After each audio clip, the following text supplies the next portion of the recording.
Welcome to Every Mom is an Athlete, the podcast where we believe motherhood is inherently athletic. From lifting car seats to chasing toddlers, your daily life is a workout. I'm Dr. Karlie, pregnancy and postpartum expert, sports chiropractor, strength coach, and mom of three. This is your space for strength, recovery, and real talk in pregnancy, postpartum, and motherhood. Welcome, Strong Moms. You're in the right place.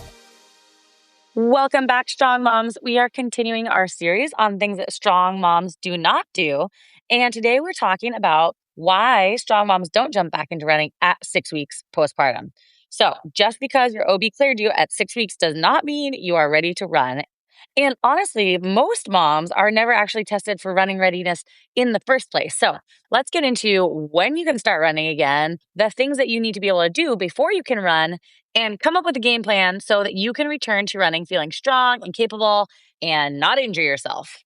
So I know that most moms, especially in that newly postpartum phase, just want to feel normal again. They want to feel like themselves. They want their routine back. Some moms feel a lot of pressure to bounce back.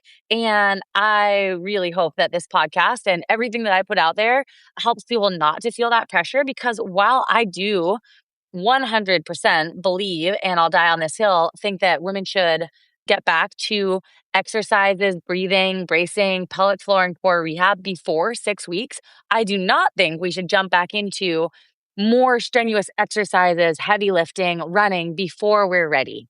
And so 6 weeks sort of became the magic number because it's really based on tissue healing. That's when, your uterus is getting back closer to the size that it was before. Your tissues are sort of shrinking back down, right? And your tissues are actually healing from giving birth and stretching and all of that stuff.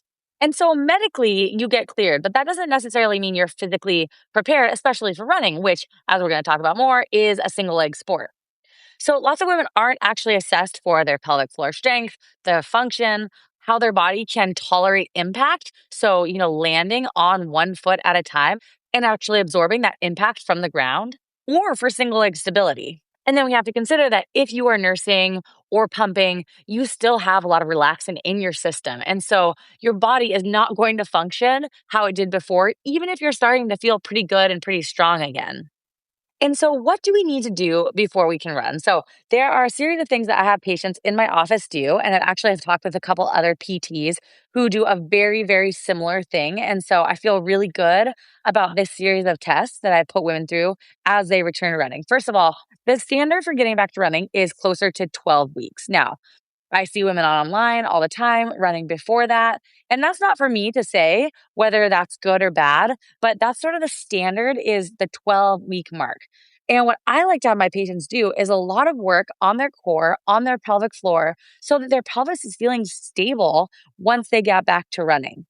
I remember with my first son especially, I could do squats. I was doing some planks from the knees. I was doing some glute bridges. I was doing a lot of the stuff that is in my postpartum plan and feeling really good with that at like 2, 3, 4 weeks postpartum. And I remember it still did not feel good to go on like a vigorous walk, like where I was either pushing the stroller or carrying the baby. It still did not feel good to my pelvic floor. And so it still did not feel good to my pelvic floor or my low back and just like my pelvis in general. And so everyone is different, but I always encourage moms to do some of that work first. It seems a little counterintuitive to some people, but if you think about it, getting your glutes firing, getting your pelvic floor kind of back coordinated with your diaphragm and everything else that's connected to it, that's only going to help you feel better once you do get back to running. So I truly don't think you can really start those rehab type of exercises too early, but I definitely know, I've seen it many times in my office, that women get back to running too early and then they pay a big price. So I'm not here to fearmonger you at all, but let's talk about the things that you should be doing to make sure that you're ready to run again. So first of all, I like to have my moms, especially my runners who are like itching to run, I like to have them get out and do a lot of hill walking. So I live in Seattle. We have hills everywhere. And so that way you're really using your glutes, because you have to use your glutes to drive yourself up the hill. And your glutes are directly connected into your pelvic floor. So you're getting some pelvic floor work there. You're getting some glute work. You can really get your heart rate up, especially if you're trying to go at a little bit faster pace. And so that way you're getting a little bit of those endorphins and like that feeling of running without really running. And so that's what I'll have women do sort of before that 12-week mark. Now, as far as tests go, I have a series of 4 tests that I like women in my office to do before we say, like, yes, let's try a little walk run and ease our way back in. So I'm going to give you those tests right now. Number one, you need to be able to jump on one foot at a time for at least 30 seconds. Okay. And with this, you need to not have any pain in your foot, in your knee, in your hip, in your back, no heaviness in your pelvic floor. And you've got to be able to do both sides. Okay. Running again, it's a single leg sport. You're just basically like falling forward over and over and over, and your body is catching yourself. The second thing I always ask moms to be able to do is jump on 2 feet for, again, at least 30 seconds. Okay. So hopping up and down, nice little quick hops. Again, no leaking, no pain, no heaviness, nothing like that. The third thing I want moms to be able to do, and this is a little bit weird one, but go with me on this. I want you to be able to do a wall sit for, again, at least 30 seconds. And I prefer closer to a minute, because what this is showing us is that you have the muscular endurance in your legs to be able to get out there on a run and be able to support yourself. And the fourth thing is a plank, preferably from your toes for 30 seconds. I don't care if it's from your hands or your elbows, but you need to be able to hold for 30 seconds. And again, you need your core to be nice and solid and strong if you expect to stabilize your extremities.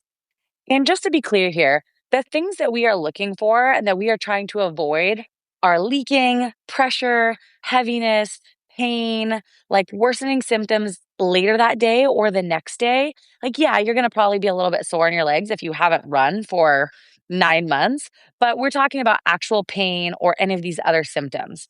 Now, what do you do if you have any of those? First of all, I would definitely recommend getting in to see a pelvic floor PT.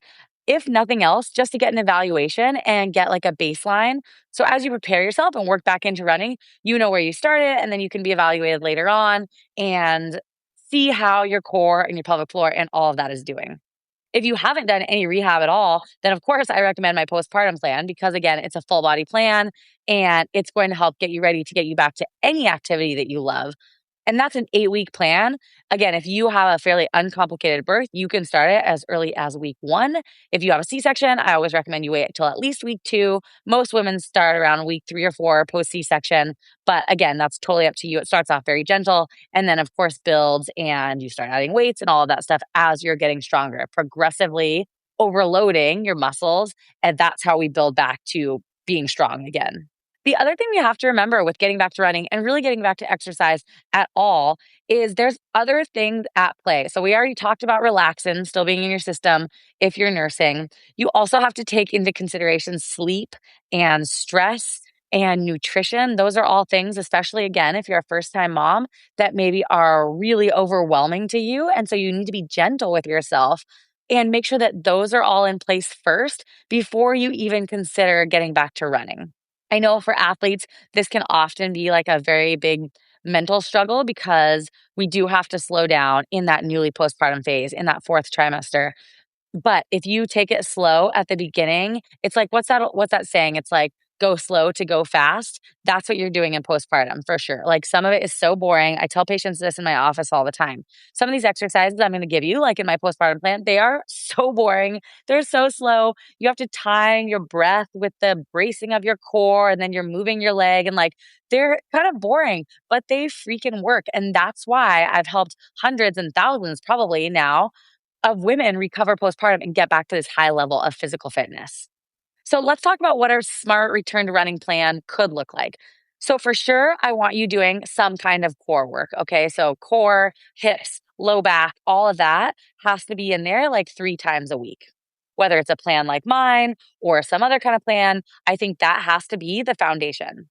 Then you're going to eventually, once you hit that 12-week mark, you go through the little tests. You're like, all right, no pain, no leaking, no heaviness. I'm good. Then I would recommend getting back into a walk run. And that's going to look different for everyone, right? Based on your previous athletic ability, your previous running experience. So I don't want to give you like okay, start with a 2-to-1 or 3-to-1 or 3 to 2 minute, any of that.